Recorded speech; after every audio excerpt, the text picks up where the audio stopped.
Good evening everyone. എല്ലാ മാന്യസുഹൃത്തുക്കളും കൂടെ എത്തിച്ചേർന്ന എല്ലാവർക്കും നന്ദി. സിനിമയെക്കുറിച്ച് പറയുകയാണെങ്കിൽ സിദ്ദിഖ് കേട്ടിരിക്കുന്നുണ്ട്. സിനിമയെക്കുറിച്ച് പറയാൻ യോഗ്യനല്ല. സിനിമയെക്കുറിച്ച് പറയുകയാണെങ്കിൽ കുറേ നാളുകളായി ഒരു ഫാമിലി എൻ്റർടൈനർ കണ്ടിട്ടെന്ന് തോന്നുന്നു. നമ്മുടെ ഫാമിലി സബ്ജക്റ്റ്, ഫാമിലി ഒന്നും ഇല്ലാതാവുന്ന ഈ കാലത്ത്, ഫാലിമിയുടെ കാലത്ത് വളരെ റെലവൻ്റ് ആണെന്ന് എനിക്ക് തോന്നുന്നു. ഞാൻ ഇതിനകത്ത് വന്ന് പെട്ടത് വളരെ ആക്സിഡൻ്റലായിട്ടാണ്. ഞാൻ വഴിയെ പോവുകയായിരുന്നു. അതിൻ്റെ ഡയറക്ടറും മാത്യൂസ് കറിയും ഇതിൻ്റെ പ്രൊഡ്യൂസർ രചന വഹിക്കുന്ന ശ്രീലാലും നമ്മുടെ കൊച്ചുപയ്യനും ഒക്കെ കൂടെ ചേർന്ന് എന്നെ ഇതിലേക്ക് കൊണ്ടുവരികയായിരുന്നു. അതൊരു നിമിത്തമായി ഞാൻ കരുതുന്നു. കാര്യം ഒരു ന്യൂറോളജിസ്റ്റ് എന്നുള്ള രീതിയിൽ ഞാനിപ്പോൾ കാണുന്ന പേഷ്യൻസ് 65 വയസ്സിന് മുകളിലുള്ളവരാണ്. അന്നേരം ഈ 65 വയസ്സിന് മുകളിലുള്ള ഒരു 10 കൊല്ലം മുമ്പ് വരുമ്പോൾ അവരുടെ കൂടെ ചോദിക്കാനും പറയാനൊക്കെ ആരെങ്കിലുമൊക്കെ കാണുമായിരുന്നു. ഇപ്പോൾ വരുന്ന എല്ലാവരുടെയും ബൈസ്റ്റാൻഡർ ആരാന്ന് ചോദിച്ചാൽ ഒരു കെയർ ടേക്കറാണ്. ഈ കെയർ ടേക്കറിന് എന്താണ് ഈ രോഗി, അവരുടെ മാനസികാവസ്ഥ എന്താണ്, അവർ കഴിക്കുന്ന എന്താണ് എന്നൊക്കെ അറിയാവുന്നവർ കാണും. അത് വളരെ കുറച്ച് ശതമാനം. ബാക്കിയുള്ളവർക്ക് യാതൊരു ഐഡിയ ഉണ്ടാവില്ല. അവസാനം ഈ അച്ഛനും അമ്മയും ആരെങ്കിലും ഒരാളൊന്ന് സ്വർഗത്തിലേക്ക് എത്തിച്ചേരണേ എന്ന പ്രാർത്ഥനയുടെ ഒരു കൂട്ടമാണ് പിന്നെ കാണുന്നത്. അതായത് കഷ്ടപ്പെടാനോ അല്ലെങ്കിൽ ആ രോഗിക്ക് എന്തെങ്കിലും ചെയ്യുന്നതിനോ വേണ്ടി ഇന്നത്തെ തലമുറ തയ്യാറല്ല. ജെൻ സി എന്ന് പറയുന്ന ന്യൂ ജെൻ, എൻ്റെയൊക്കെ ജനറേഷൻ അതൊക്കെ കാണുമ്പോൾ വല്ലാത്ത വിഷമം തോന്നാറുണ്ട്. അതിനർത്ഥം ഞാൻ എൻ്റെ അമ്മ അച്ഛനെയൊക്കെ നോക്കി എന്നുള്ളതല്ല. പുതിയ തലമുറയുടെ കോൺസെപ്റ്റ് മാറി. അവരെ കുറ്റം പറഞ്ഞിട്ട് കാര്യമില്ല. അവരെല്ലാം ഡിജിറ്റൽ യുഗത്തിൽ ജീവിക്കുന്നു, മെഷീനെ സ്നേഹിക്കുന്നു, മെഷീൻ്റെ മുമ്പിൽ സമയം ചെലവഴിക്കുന്നു. അങ്ങനെ ആകുമ്പോൾ ഒരു മനുഷ്യൻ്റെ ഇമോഷൻ മനസ്സിലാക്കാനോ അല്ലെങ്കിൽ മനുഷ്യനുമായിട്ട് സംവദിക്കാനോ മെഷീൻ എന്തായാലും പറ്റില്ല. ഇനി ആർട്ടിഫിഷ്യൽ ഇൻ്റലിജൻസ് അടുത്ത സ്റ്റേജിൽ ഇൻട്രൊഡ്യൂസ് ചെയ്യാൻ പോകുന്നത് ഇമോഷണൽ ഇൻ്റലിജൻസും കൂടെ അതിനുണ്ടാവും എന്നാണ് പറയുന്നത്. എനിക്ക് വിശ്വാസം പോരാ. ഒരു ന്യൂറോ സയൻറ്റിസ്റ്റ് എന്നുള്ള രീതിയിൽ ഒരിക്കലും അത് ഇമ്പോസ് ചെയ്യാൻ പറ്റുന്ന സാധനമല്ല, ഇംപ്ലിമെൻ്റ് ചെയ്യാൻ പറ്റുന്ന സാധനമല്ല. സോ ഈ ചിത്രം കാലത്തിന് അനുയോജ്യമായ ഒരു ചിത്രം എന്ന് വേണം ഞാൻ വിശ്വസിപ്പിക്കാൻ. ഞാൻ ചുമ്മാ ഒരു ഭംഗിവാക്ക് പറയുന്നതല്ല. ഈ കാലത്തിൽ ഓരോരുത്തരും കണ്ടിരിക്കേണ്ടതായിട്ടുള്ള ചിത്രം ഏതാണെന്ന് ചോദിച്ചാൽ രക്തം ചീന്തലുകളും വയലൻസും ചുറ്റും ഇഷ്ടം പോലെ നടക്കുന്നുണ്ട്. അതിനി സിനിമ ചിത്രീകരണം കൂടെ ആവശ്യമില്ല, സ്ക്രീനിലും കൂടെ അത് കാണേണ്ട കാര്യമില്ല. നമ്മുടെ വീട്ടിലെ TV ഓൺ ചെയ്ത് കഴിഞ്ഞാൽ നമുക്കത് ഇഷ്ടംപോലെ കാണാൻ കിട്ടുന്നുണ്ട്, പ്രത്യേകിച്ച് ഇപ്പോഴത്തെ സാഹചര്യത്തിൽ. അന്നേരം പിന്നെ രക്തം കാണുന്നത് എനിക്കിഷ്ടമല്ല. ഒരു ഡോക്ടർ ആയതായാലും ഇപ്പോഴും രക്തം കാണുമ്പോൾ എനിക്ക് അരയ്ക്കാറുണ്ട്. രക്തത്തിൻ്റെ സ്മെല്ല് എനിക്ക് വൊമിറ്റിംഗ് സെൻസേഷൻ ഉണ്ടാക്കാറുണ്ട്. അതുകൊണ്ട് തന്നെ ഞാനൊരു സർജൻ ആയില്ല എന്ന് വേണമെങ്കിൽ പറയാം. ഒരു മെഡിക്കൽ സ്പെഷ്യലിസ്റ്റ് ആയതിൻ്റെ കാര്യം അത് തന്നെയാണ്. ഇപ്പോൾ ഈ ഒരു കാലഘട്ടത്തിൽ ഇതിൻ്റെ തിരക്കഥ സംഭാഷണം ഒക്കെ കേൾക്കുമ്പോൾ വളരെ നൈർമല്യമുള്ള, വളരെ സുന്ദരമായ മനുഷ്യബന്ധത്തിൻ്റെ കഥ പറയുന്നത്. അതിൽ സിദ്ദിഖിക്കൊക്കെ അഭിനയം കണ്ടിട്ട് നിങ്ങൾ കൈയടിക്കേണ്ട അഭിനയമാണ്. അതിൽ ചെറിയ അവർ തമ്മിലുള്ള കോമ്പിനേഷൻ. ഇപ്പോൾ ചേച്ചിയെന്ന് ഞാൻ വിളിക്കാമെന്ന് വിചാരിക്കുന്നു. ഇവർ തമ്മിലുള്ള കോമ്പിനേഷൻസ് പലപ്പോഴും കണ്ണുകൊണ്ടും ആംഗ്യം കൊണ്ടും ഒക്കെ കാണിക്കുന്ന കോമ്പിനേഷൻസ് പഠിക്കാനാണ്. അതെങ്ങനെ സിദ്ദിഖിക്ക എവിടുന്നത് വശമാക്കിയെന്ന് എനിക്കറിയില്ല. അവരുടെ ആ ഒരു മെസ്സേജ് എങ്ങനെ പുതിയ തലമുറയ്ക്ക് മനസ്സിലാവുന്ന വിധത്തിൽ വളരെ ഭംഗിയായി അവസാനം വരെയും നിങ്ങൾക്ക് സ്വസ്ഥമായി ഇരുന്ന് കാണാവുന്ന ഒരു ചിത്രം നിങ്ങളുടെ മുമ്പിൽ സമർപ്പിക്കുകയാണ്. ബാക്കിയെല്ലാം ഇനി നിങ്ങളുടെ കയ്യിലാണ്.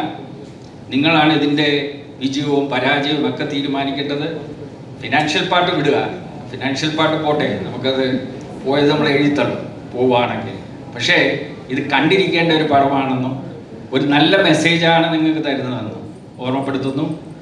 അതോടൊപ്പം ഒരു ചെറിയ ന്യൂറോ സയൻസും കൂടെ ഞാൻ പറഞ്ഞു തരാം. ഇതിനകത്ത് നമ്മുടെ പുതിയ തലമുറയ്ക്ക് നഷ്ടപ്പെട്ടു പോയത് റെഗുലേഷൻ്റെ ഒരു എലമെൻ്റാണ്.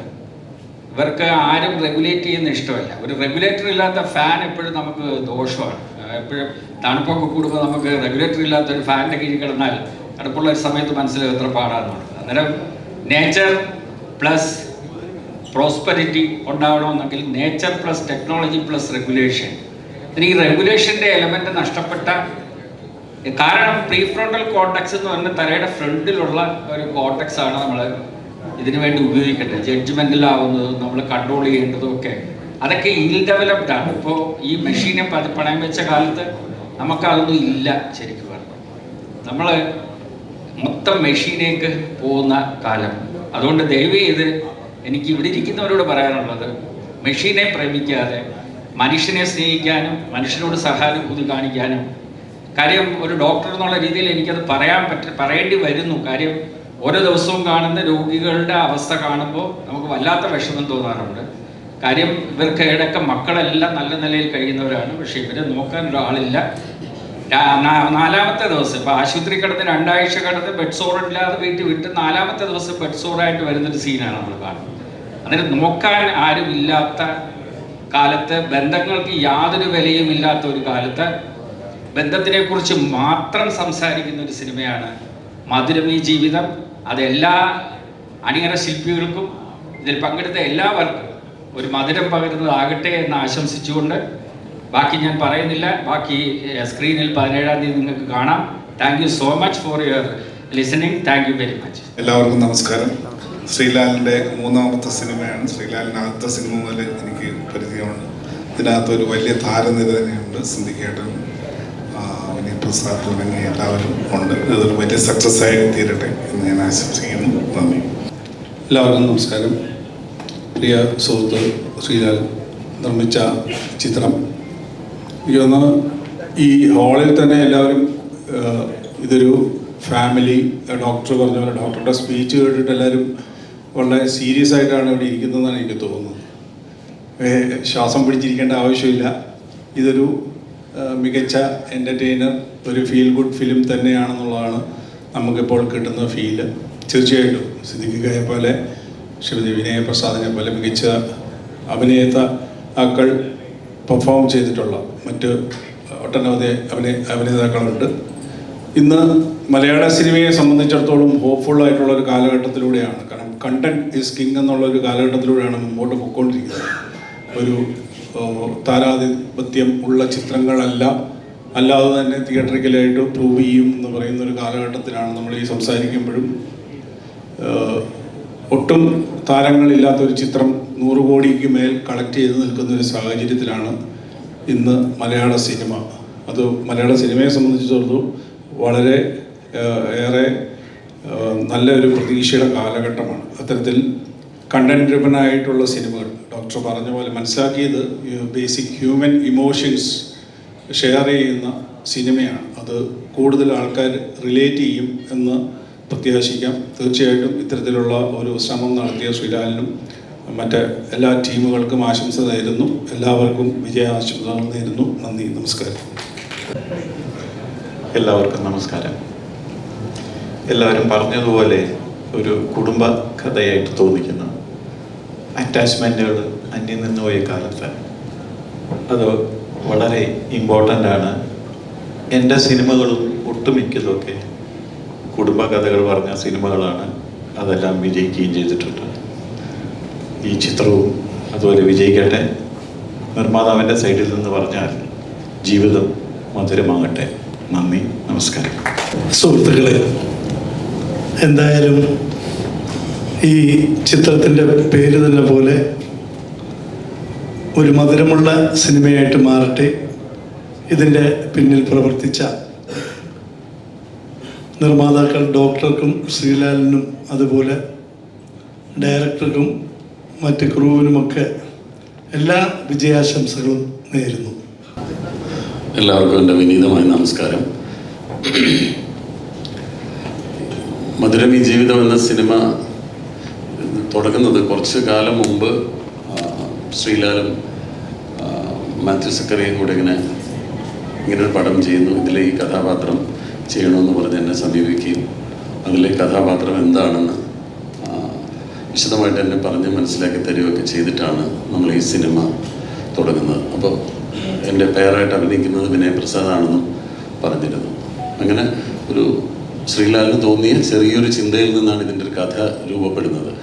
ഇതിനൊരു കഥ എന്ന് പറയാനായിട്ടത് അത്ര വലിയൊരു കഥയൊന്നുമല്ല. നമ്മളെല്ലാവരും ഫേസ് ചെയ്യുന്ന, നമ്മളെല്ലാവരും അനുഭവിച്ചിട്ടുള്ള നമ്മളെല്ലാവരും കണ്ടിട്ടുള്ള, അല്ലെങ്കിൽ നമ്മളെല്ലാവരും നമ്മുടെ ജീവിതത്തിൽ തന്നെ ഉണ്ടായിട്ടുള്ള സംഭവങ്ങൾ കോർത്തിണക്കിക്കൊണ്ടുള്ള ഒരു സിനിമയാണ്. അല്ലാതെ നമ്മളാരും കേട്ടിട്ടില്ലാത്തൊരു കഥയോ കണ്ടിട്ടില്ലാത്ത ഒരു സിനിമയോ അല്ല. നമ്മുടെ ജീവിതത്തിൽ എല്ലാവർക്കും ഇതിലുള്ള അനുഭവങ്ങൾ ഉണ്ടായിട്ടുണ്ടാവും. അതല്ലെങ്കിൽ ഇനി നമ്മുടെ ജീവിതത്തിൽ അങ്ങനെയൊക്കെ സംഭവിക്കും എന്ന് തോന്നുന്ന ഒരു സിനിമയാണ്. വളരെ ജീവിതഗന്ധിയായ ഒരു സിനിമയാണ്. പിന്നെ ശ്രീലാലിനെ കുറിച്ച് പറയുകയാണെങ്കിൽ അങ്ങനെ ഒരുപാട് പണം കയ്യിലുള്ള, അല്ലെങ്കിൽ അങ്ങനെ ഒരുപാട് പണം മുടക്കിയ ഒരു സിനിമ അങ്ങനെ ചെയ്യണമെന്നൊന്നും പ്ലാൻ ചെയ്തിട്ടുള്ള ഒരാളല്ല. അദ്ദേഹത്തിന് സിനിമയോടുള്ളൊരു പാഷൻ. അതുകൊണ്ടാണ് അദ്ദേഹത്തിൻ്റെ കഥ അദ്ദേഹം തന്നെ എഴുതി, അതിൻ്റെ തിരക്കഥ എഴുതി മാത്യൂസ് കറിയ എന്ന് പറയുന്നൊരു പുതുമുഖ സംവിധായകനെ കണ്ടെത്തി ആ സിനിമ മെറ്റീരിയലൈസ് ചെയ്യണമെന്ന് ആഗ്രഹിച്ച് ഞങ്ങളെപ്പോലുള്ള കലാകാരന്മാരെ സമീപിക്കുകയും ആ സിനിമ ഞങ്ങളെല്ലാവരും ചേർന്ന് അത്ര വലിയ ബഡ്ജറ്റിലുള്ള സിനിമയൊന്നുമല്ല, അങ്ങനെ എല്ലാവരും ഒക്കെ സഹകരിച്ചിട്ടാണ് ഇതിൻ്റെ ക്യാമറാമാൻ കൃഷ്ണ, ഇതിൻ്റെ എഡിറ്റർ കപിലൻ, അല്ലെങ്കിൽ ഇതിൻ്റെ മ്യൂസിക് ഡയറക്ടർ, ഇതിൻ്റെ ലിറിസിസ്റ്റ്സ്, അവർ 2-3 പേരുണ്ട്. ഇതൊക്കെ ശ്രീലാലിനോടും ഉള്ളൊരു ഇഷ്ടവും അടുപ്പം വെച്ചിട്ട് എല്ലാവരും കൂടെ ചേർന്ന് ഉണ്ടാക്കിയ ഒരു കൊച്ചു സിനിമയാണ്. അപ്പോൾ ഇതിനൊരു ഒരുപാട് അവകാശവാദങ്ങളൊന്നുമില്ല. നിങ്ങൾ കണ്ടിട്ടില്ലാത്ത, ഇതുവരെ മലയാള സിനിമയിൽ വന്നിട്ടില്ലാത്ത പുതിയ പ്രമേയമെന്നോ അങ്ങനെ ഒന്നും അവകാശപ്പെടാനില്ല. ഒരു സാധാരണ സിനിമ, സാധാരണ ഒരു ജീവിതം ആണ് ഇത് നമ്മൾ സ്ക്രീനിൽ കൊണ്ടുവരാൻ ശ്രമിച്ചിട്ടുള്ളത്. അപ്പോൾ ശ്രീലാലിനെ പല രീതിയിലും പലരും സഹായിച്ചിട്ടുണ്ട്. ഡോക്ടർ ശ്രീകുമാറിനെപ്പോലുള്ള ആളുകളുടെ എല്ലാം സപ്പോർട്ട് കൊണ്ടാണ് ഈ സിനിമ ഇന്ന് സ്ക്രീനിൽ എത്തിക്കാൻ സാധിച്ചിട്ടുള്ളത്. ഞങ്ങളോടൊപ്പം അഭിനയിച്ചിട്ടുള്ള ഞാനും വിനയും കൂടാതെ പൂജിത മേനോനുണ്ട്, ഗായത്രി അശോക് ഉണ്ട്, പിന്നെ ജോണി ആൻ്റണി, അങ്ങനെ ഒരുപാട് പേര് ഈ സിനിമയിൽ ചെറിയ ചെറിയ കഥാപാത്രങ്ങളാണെങ്കിലും ഇതിനകത്ത് വന്ന് നല്ല നല്ല വേഷങ്ങൾ ചെയ്തിട്ടുണ്ട്. അങ്ങനെ വളരെ കുറച്ച് ആളുകൾ ചേർന്നിട്ടുള്ള ഒരു, ബീരാകൃഷ്ണൻ പറഞ്ഞ പോലെ വലിയ താരനിരയൊന്നും ഇല്ല ഇതിനകത്ത്, താരങ്ങളല്ലാത്ത ചെറിയ ചെറിയ ആളുകൾ ചേർന്നുണ്ടാക്കിയ ഒരു കൊച്ചു സിനിമ ഈ അടുത്ത ദിവസം തിയേറ്ററുകളിലേക്ക് എത്തുകയാണ്. 17-ാം തീയതി അല്ലേ ശ്രീലാൽ? എന്തെങ്കിലും ഒന്ന് ഉറപ്പിക്കാം. ശരി, വലിയ പടങ്ങളോട് കോമ്പറ്റീറ്റ് ചെയ്തിട്ടാണ് ഇത് ഇറക്കുള്ളൂ എന്നാണ് പറയുന്നത്. അപ്പോൾ ഏതായാലും ഏറ്റവും അടുത്ത ദിവസം തന്നെ തിയേറ്ററിൽ വരട്ടെ എന്ന് നമ്മൾ പ്രാർത്ഥിക്കാം. പടത്തിൻ്റെ എല്ലാ വർക്കുകളും എല്ലാം കഴിഞ്ഞ് റെഡി ആയിട്ടിരിക്കുകയാണ്. ഈ പാട്ടുകൾ കാണുമ്പോൾ ചിലപ്പോൾ നിങ്ങൾ സംശയിച്ചേക്കാം, ഒരു പാട്ടിൽ ടെമ്പോയിൽ പോകുന്നു, അടുത്ത പാട്ട് ട്രാൻസ്പോർട്ട് ബസ്സിൽ പോകുന്നു. ഇങ്ങനെ ഇവർ സ്ഥിരമായിട്ട് ഈ ബസ്സിൽ പോക്കും ടെമ്പോയിൽ പോക്കും മാത്രമേ ഉള്ളൂ എന്ന് ധരിക്കേണ്ട. അത് ഒന്ന് സിനിമയുടെ തുടക്കത്തിലെ ഉള്ളൊരു ഞങ്ങളുടെ കഥാപാത്രങ്ങളെ കുറിച്ച് കാണിക്കാൻ വേണ്ടിയിട്ടുള്ളൊരു സീക്വൻസും, മറ്റത് ഞങ്ങൾ ട്രാൻസ്പോർട്ട് ബസ്സിൽ പോകുന്നതാണ് സിനിമയുടെ മറ്റൊരു ഘട്ടത്തിലേക്ക് കടക്കുകയും ഞങ്ങൾ വേറൊരു സ്ഥലത്തേക്ക് പോവുകയൊക്കെ ചെയ്യുന്ന, കഥയിൽ വളരെയധികം മാറ്റങ്ങൾ ഉണ്ടാക്കുന്ന ഒരു സിറ്റുവേഷനിൽ വരുന്ന പാട്ടാണ്. അത് കഥയോട് ചേർന്ന് കേൾക്കുമ്പോൾ മാത്രമേ നമുക്ക് അതിൻ്റെ ഒരു ഫീല് കിട്ടുകയുള്ളൂ. എനിക്കും ഇവിടെ ഇരുന്ന് കണ്ടപ്പോൾ തോന്നി, അടുപ്പിച്ച് 2 പാട്ട്, ഒരാൾ തെക്കോട്ട് ടെമ്പോ ട്രാവലറിൽ പോകുന്നു, കുറച്ച് കഴിയുമ്പോൾ വടക്കോട്ട് ട്രാൻസ്പോർട്ട് ബസ്സിൽ പോയി എന്ന് പോലെ തോന്നും. പക്ഷേ സിനിമയിൽ വരുമ്പോൾ അതിൻ്റേതായ പ്രാധാന്യം ഉണ്ടാവും. ഓരോ രംഗങ്ങളും വളരെ ഇമോഷണലായിട്ടുള്ള ഒരുപാട് സീക്വൻസസ് ഉണ്ട്. സിനിമ ജനങ്ങൾ ഹൃദയത്തിലേറ്റുന്ന ഒരു സിനിമയായിരിക്കും എന്ന പ്രാർത്ഥനയോടെ, എന്ന വിശ്വാസത്തോടെ ഈ സിനിമ ഏറ്റവും അടുത്ത ദിവസം തന്നെ തിയേറ്ററിലേക്ക് എത്തുകയാണ്. നിങ്ങളുടെ എല്ലാ പ്രാർത്ഥനയും അനുഗ്രഹങ്ങളും എല്ലാം ഉണ്ടാവണം. ഈ സിനിമയും ഒരു വിജയമായി തീരട്ടെ എന്ന് ആഗ്രഹിക്കുന്നു.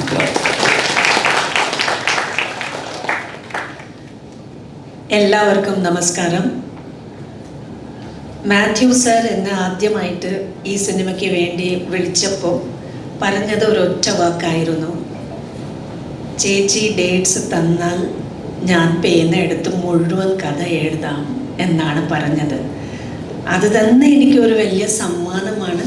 ഒരു ആർട്ടിസ്റ്റ് എന്ന നിലയിൽ ഏറ്റവും വലിയ ഒരു ബഹുമാനമാണ് എനിക്ക് കിട്ടിയിരിക്കുന്നത്. അത് ഏതൊരു അവാർഡിന് ഉപരിയാണ് ഒരു ഡയറക്ടർ ആർട്ടിസ്റ്റിൻ്റെ ഒരു ഡേറ്റ് കിട്ടിയാൽ ഞാൻ എഴുതാം എന്നുള്ളത്. അതൊരു വലിയ ഒരു കാര്യമാണ്. അല്ലാതെ കൂടെ അഭിനയിക്കാൻ പോകുന്നത്, ആരുടെ കൂടെയാണ് അഭിനയിക്കാൻ പോകുന്നത് എന്ന് പറയുമ്പം വേറെ പല പേരുകളാണ് ആദ്യം ഉണ്ടായിരുന്നത്. ആദ്യം സിദ്ദിഖ് ജി എന്ന് തന്നെ പറഞ്ഞു, പക്ഷേ സിദ്ദിഖ് ജി തിരക്കിലായതുകൊണ്ട് വേറെ പേരുകളാണ് എന്നോട് പറഞ്ഞത്. പിന്നെ സിദ്ദിഖ് ജി എന്ന് ഓർപ്പിച്ചപ്പോഴാണ് എനിക്ക് ഈ ആനന്ദം കുറച്ചും കൂടി പോയത്. ഇത് എന്തിനാണെന്ന് ഞാൻ പറയട്ടെ.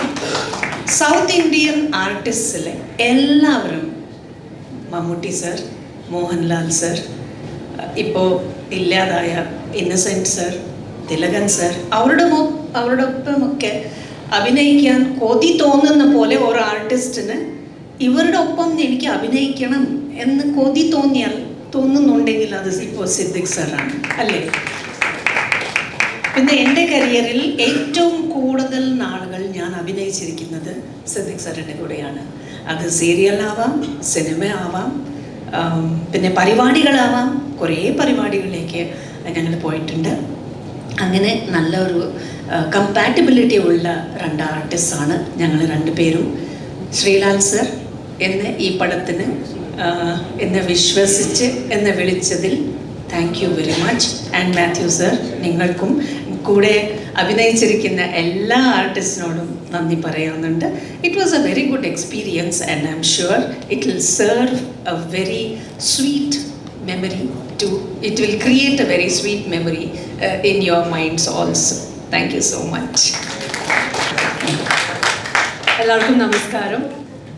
ഈ ഒരു നിമിഷത്തിൽ I am really very happy. കാരണം നമ്മളെല്ലാവരും ലൈഫിൽ നിന്ന് ഏറ്റവും കൂടുതൽ ആഗ്രഹിക്കുന്നത് നല്ല പ്രണയം ഉണ്ടാവാനാണ് അല്ലേ?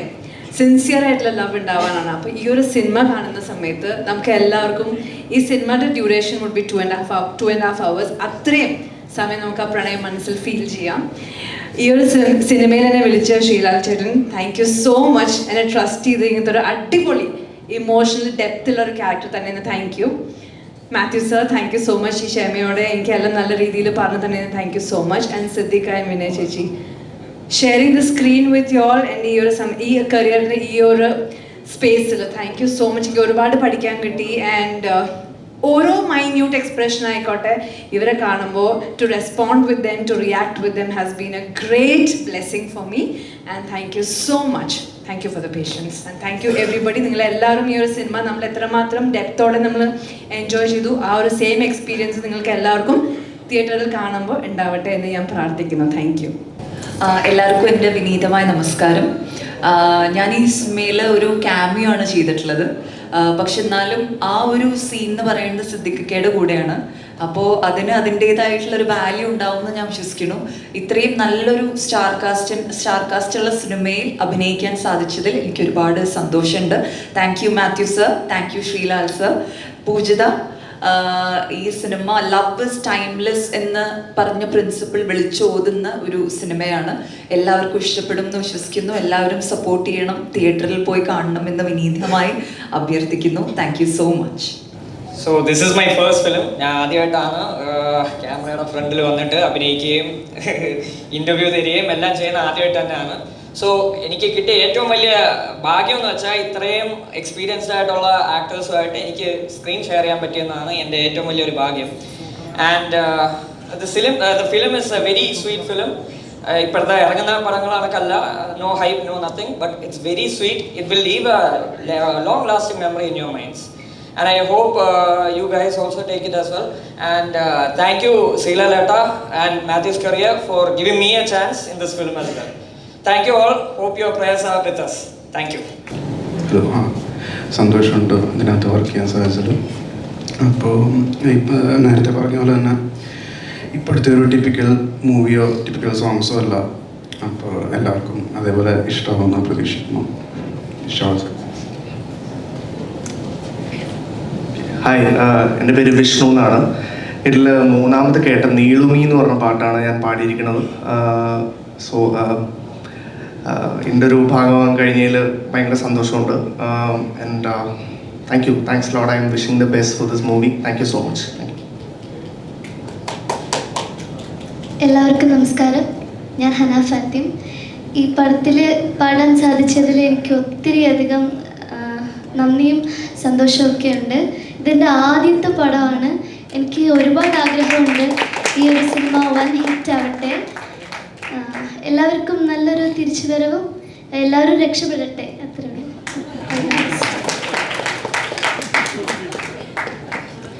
എല്ലാവർക്കും നമസ്കാരം.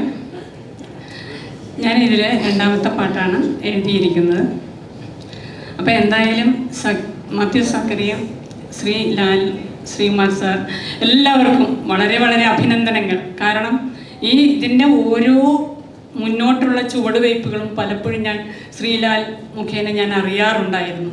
ഒരു ദിവസം ഞാൻ ലൊക്കേഷനിൽ വന്നിരുന്നു, സിദ്ദിഖ് സാറിനെ കാണാൻ സാധിച്ചു. പിന്നെ അങ്ങനെയെല്ലാം ഉണ്ടായിരുന്നു. അപ്പോൾ എനിക്ക് സിനിമയിലേക്ക് കടന്നു വന്ന് ഇതൊരു പാട്ട് എഴുതാൻ ലഭിച്ചത് തന്നെ വളരെ ഭാഗ്യമായി കണക്കാക്കുന്നു. ഈ സിനിമ പൂർവാധികം വിജയിക്കട്ടെ എന്ന് സർവേശ്വരനോട് പ്രാർത്ഥിക്കുകയാണ്. എല്ലാവർക്കും വീണ്ടും ഒരു പ്രാവശ്യം കൂടി നമസ്കാരം പറയുകയാണ്. നന്ദി. എല്ലാവർക്കും എൻ്റെ വിനീതമായ നമസ്കാരം. ഞാൻ ഈ സംവിധാനത്തോടൊപ്പം ആക്സിഡൻ്റലി ഒരു പാട്ട് എഴുതിയതാണ്. ഈ മുങ്ങിത്തോർത്തലാം കണ്ണ എന്ന് പറഞ്ഞിട്ടുള്ള ആ ഗാനം ഹനാ ഫാത്തിമയാണത് പാടിയിരിക്കുന്നത്. എല്ലാവർക്കും ഇഷ്ടപ്പെട്ട് കാണുമെന്ന് വിചാരിക്കുന്നു. എനിക്കിങ്ങനൊരു വേദിയിൽ മൈക്കിൽ സംസാരിച്ചിട്ടൊരു ശീലമൊന്നുമില്ല. എപ്പോഴും ഒരു ഭയമുള്ളൊരു സംഭവമാണത്. ആൾക്കാരോട് സംസാരിക്കുക എന്നുള്ളത് മാറി തുടങ്ങുന്നുണ്ട്, മാറും. ഇക്കയോട് ആദ്യമേ ഒരു നന്ദി പറയുകയാണ്. ശ്രീലാലേട്ടൻ തിരക്കഥ കൈ തന്നപ്പോൾ അത് ഇക്കയോട് വന്ന് പറയുകയും ഇക്ക തന്ന സ്ക്രിപ്റ്റിനോടും എന്നോടും കാണിച്ച സ്നേഹം എനിക്ക് ഭംഗിയായിട്ട് ചെയ്യാൻ കഴിഞ്ഞതാണ് എൻ്റെ വിശ്വാസം. അതിൻ്റെ ചേച്ചിയോടും വിനയ ചേച്ചിയോടും നന്ദി പറയുന്നു. ഡോക്ടർ ശ്രീലാലേട്ടനില്ലായിരുന്നെങ്കിൽ ഈ പ്രൊജക്റ്റില്ല. ഒരുപാട് 2-3 വർഷത്തെ ഡിസ്കഷൻ മാത്രമായിരുന്നു ഞങ്ങൾ. ഡെയിലി ഡിസ്കഷനാണ് രാത്രിയും പകലും. അങ്ങനെ ഫൈനലി വന്ന ഒരു സബ്ജക്റ്റാണ് അത്. ഇക്ക ഇഷ്ടപ്പെടുകയും ഇതിപ്പം ഒരു ഓഡിയോ ലോഞ്ച് വരെ എത്തി. എല്ലാവരും ഇഷ്ടപ്പെടുന്ന ഒരു കുടുംബചിത്രമായിരിക്കും. വീട്ടിലെ പ്രായമായ അച്ഛനും അമ്മയൊക്കെ ഉള്ള എല്ലാവർക്കും വളരെ ഇഷ്ടപ്പെടുന്ന ഒരു കുഞ്ഞു സിനിമയാണ്. ഒരുപാട് വലിയ കാര്യങ്ങളൊന്നും ഞാൻ ഈ സിനിമയിൽ പറയുന്നില്ല. പ്രായമായ 2 പേരുടെ ഇഷ്ടങ്ങളും അവരുടെ ജീവിതങ്ങളും നമുക്ക് കൺമുന്നിൽ കാണാൻ കഴിയുന്ന ഒരുപാട് പേരെ നമുക്ക് ഓർമ്മിക്കും ഈ സിനിമയിലൂടെ. നന്ദി, നമസ്കാരം. Thank you so much. അപ്പോൾ നമ്മുടെ പ്രോഗ്രാം നമുക്കിവിടെ ഒഫീഷ്യലി വൈൻഡ് അപ്പ് ചെയ്യാം. അതിനായി നമുക്കിന്നിവിടെ എത്തിച്ചേർന്നിരിക്കുന്ന എല്ലാ സ്പെഷ്യൽ ഗസ്റ്റിനെയും വോട്ട് ഓഫ് താങ്ക്സിന് ശ്രീലാൽ സാറിനെ വിളിക്കുകയാണ്. ശ്രീലാൽ സാറിന് അവസാനമായി നമ്മൾ 2 വാക്ക് സംസാരിക്കുന്നതിനെ വിളിക്കാം. എല്ലാവർക്കും നമസ്കാരം. ഇതിലിപ്പോൾ ഞാൻ പറയാനുള്ള കാര്യങ്ങളെല്ലാം എല്ലാവരും പറഞ്ഞു കഴിഞ്ഞു. മാത്യു പറഞ്ഞു, ചേച്ചി വൈക്ക പറഞ്ഞു, എല്ലാവരും പറഞ്ഞു. വളരെ കഷ്ടപ്പെട്ടാണ് ഈ സിനിമ നമ്മളിവിടെ വരെ എത്തിച്ചത്. ഒരുപാട് ആൾക്കാരുടെ സഹായവും പ്രാർത്ഥനയും കാര്യങ്ങളുണ്ട്. ഞങ്ങളൊരു 3 വർഷമായിട്ട് ഞാനും മാത്യുവും പ്ലാൻ ചെയ്തിട്ടാണ് ഇത് ഇവിടെ വരെ എത്തിക്കാൻ കഴിഞ്ഞത്. അപ്പോൾ ഈ പരിപാടി ഇത്രയും ഗംഭീരമാക്കാൻ എത്തിച്ചേർന്ന നിങ്ങൾക്ക് എല്ലാവർക്കും നന്ദി. ദൈവത്തിന് നന്ദി, പ്രപഞ്ചത്തിന് നന്ദി.